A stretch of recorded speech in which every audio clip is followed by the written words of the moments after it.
இந்த கரூர் சம்பவத்தை பயன்படுத்தி விஜய பாரதிய ஜனதாவோட அலையன்ஸுக்கு வான்னு சொல்லி த்ரெட்டன் பண்றாங்க. நயினார் சார் வந்து சொல்லியிருக்காங்க, ஒரு ஆதாரம் இல்லாமல் சொல்லவும் மாட்டாங்க. பெரிய அபாண்டமான குற்றச்சாட்டு அப்படிங்கிறது இவங்க சொல்லலாம். ஆனால் வந்து பெரிய மேடையில் இல்லைன்னா இந்நேரம் விஜய் அரெஸ்ட் தான் பண்ணியிருப்பாங்க. கண்டிப்பாக அவங்க சப்போர்ட் இல்லைன்னா இந்நேரம் கண்டிப்பாக அரெஸ்ட் பண்ணியிருப்பாங்க. எல்லாருக்கும் தெரியுது இவ்வளோ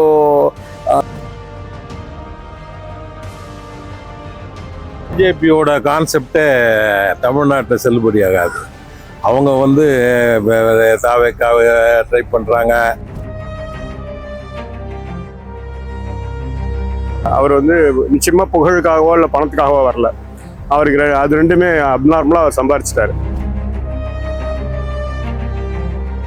இப்போ 100 நாள் வேலைன்னு சொல்லி வாங்குறாங்க.